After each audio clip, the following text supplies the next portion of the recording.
জামাত সহকারে নামাজ আদায় করার ক্ষেত্রে ইমামের দায়িত্ব হলো কোরআন মাজিদ তিলাওয়াত করা, আর মুক্তাদির দায়িত্ব হলো উচ্চস্বরে কেরাত বিশিষ্ট নামাজে মনোযোগ সহকারে কেরাত শ্রবণ করা, আর নিঃশব্দের কেরাত বিশিষ্ট নামাজের মধ্যে ধ্যানমগ্ন সহকারে নীরব থাকা। এটাই হচ্ছে ইমাম আর মুক্তাদির দায়িত্ব ও কর্তব্য।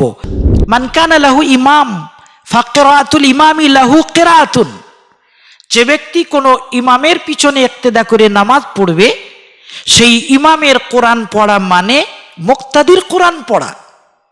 এটা রাসূলুল্লাহ সাল্লাল্লাহু আলাইহি ওয়াসাল্লামের হাদিস। আমার অনুসন্ধান মোতাবিক এই হাদিসটি 50টারও বেশি সনদে বর্ণিত আছে। তার মধ্যে কিছু সনদ জয়ীফ, আবার কিছু সনদ হাসান পর্যায়ের সহি, আবার কিছু সনদ সহি। এক শ্রেণীর মানুষ কেন এই কথা বলেছে যে মুক্তাদির জন্য সূরা ফাতিহা পড়াটা বাধ্যতামূলক? এর জবাবে মনে রাখা দরকার, আসলে তারা সহিহ বুখারী ও মুসলিমের একটি হাদিস থেকে ভুল বুঝেছেন।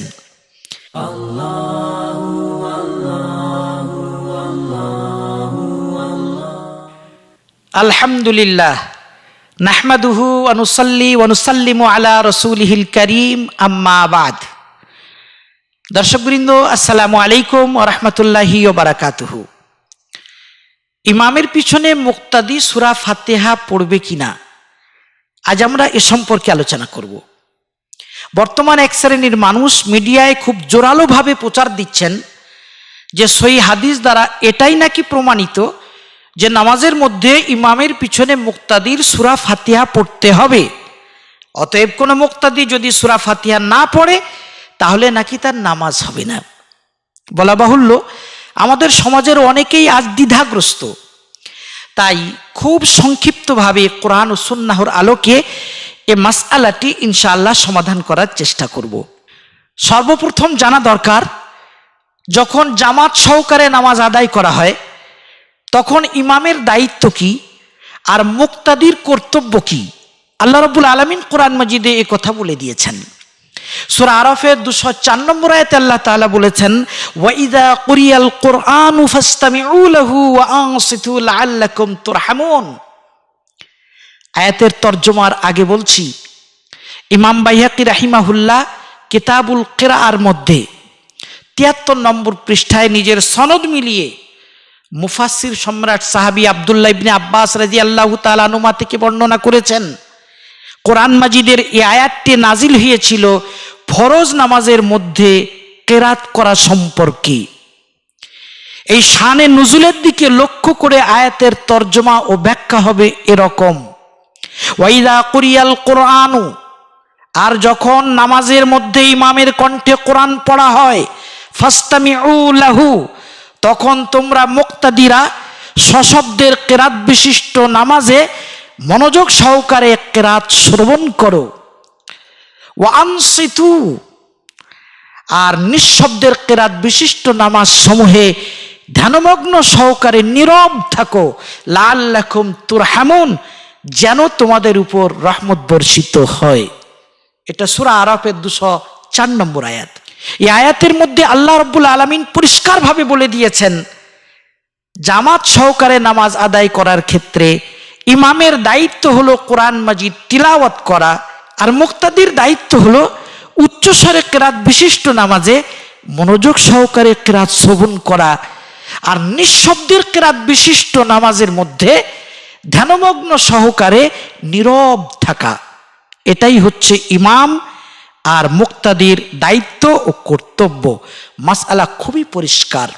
এ দ্বারা দ্বীনের আলোর মতো প্রমাণিত হলো যে নামাজের মধ্যে ইমামের পিছনে মুক্তাদির কোরআন মাজিদের কোনো কিছু তিলাওয়াত করার প্রশ্নই ওঠে না। আলহামদুলিল্লাহ। আমরা যদি হাদিস দলিলের আলোকে এই মাসআলাটির সমাধান পেতে চাই তাহলে হাদিসের মধ্যে দেখতে পাই রাসূলুল্লাহ সাল্লাল্লাহু আলাইহি ওয়াসাল্লাম এই মাসআলাটির স্পষ্ট সমাধান দিয়ে গেছেন।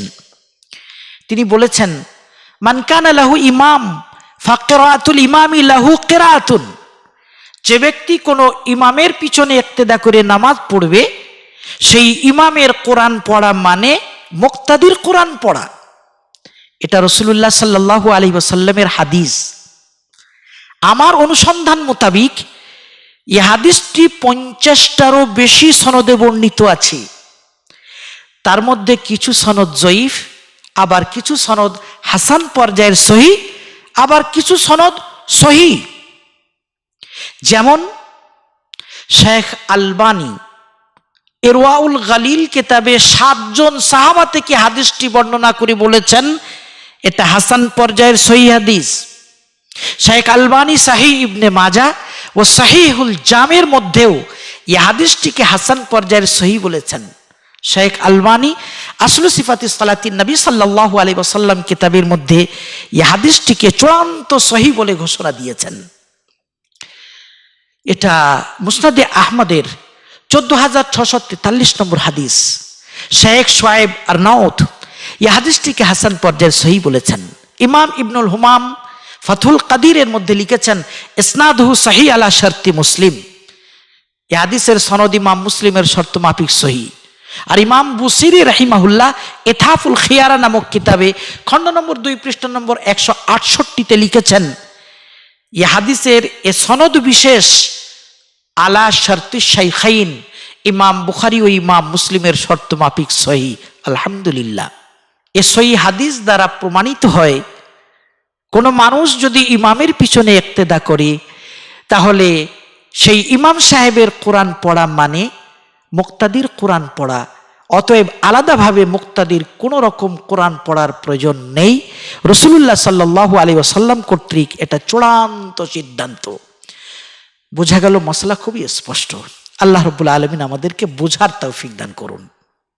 দর্শকবৃন্দ, এবার হয়তো আপনাদের জানতে মন চাইছে যে কোরআন ও হাদিসে যখন এ কথা স্পষ্টভাবে বলা আছে যে নামাজের মধ্যে ইমামের পিছনে মুক্তাদির কোরআন মাজিদের কোনো কিছু পড়ার আদৌ প্রয়োজন নেই, তখন এক শ্রেণীর মানুষ কেন এই কথা বলেছে যে মুক্তাদির জন্য সূরা ফাতিহা পড়াটা বাধ্যতামূলক?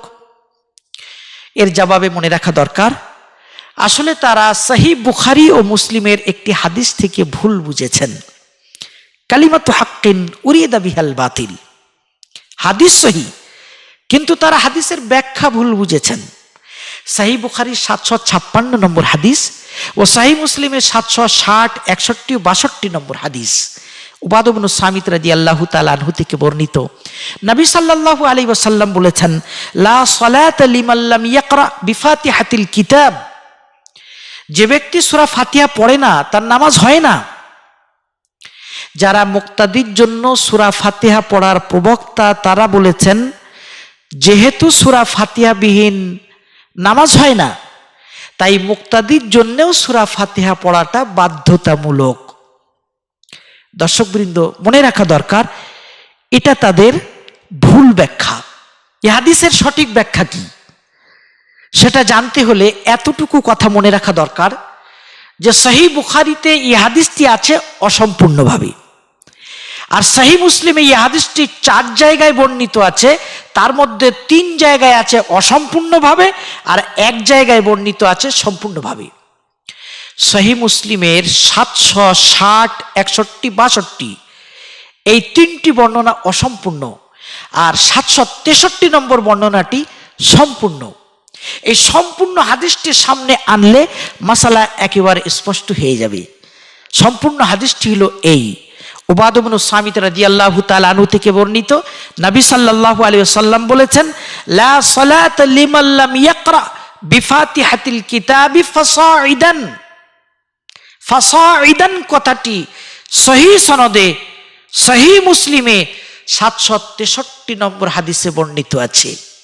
অনুরূপভাবে সুনানে আবু দাউদে 822 নম্বর হাদিস, সুনানে নাসাই 911 নম্বর হাদিস, মুসনাদে আহমদের 22749 নম্বর হাদিস, সুনানে বাইহাকির 3950 নম্বর হাদিস। এ সমস্ত হাদিসে সহিহ সনদে বর্ণিত। রাসূলুল্লাহ সাল্লাল্লাহু আলাইহি ওয়াসাল্লাম সম্পূর্ণ কথা এভাবে বলেছিলেন, লা সালাতা লিমান লাম ইয়াকরা বিফাতিহাতিল কিতাবি ফাসাইদান। যে ব্যক্তি সূরা ফাতিহা ও তারপর কিছু আয়াত কিংবা সূরা না মিলাবে তার নামাজ হবে না।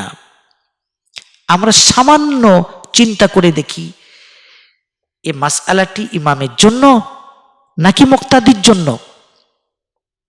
মুক্তাদির জন্য সূরা ফাতিহার পর সূরা না মিলালে নামাজ হবে না, উম্মতের কেউ কি এ মাসআলা পোষণ করেছেন? কখনোই না। বোঝা গেল এই হাদিসটি ইমামের জন্যই খাস।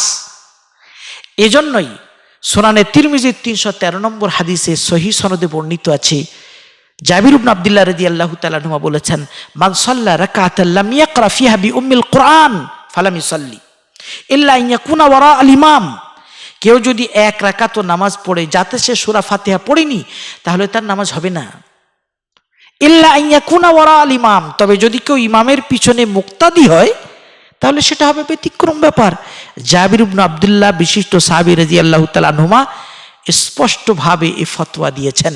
ইমাম তিরমিজি বলেছেন, হাযা হাদিসুন হাসানুন সহিহ, এটা সহিহ হাদিস।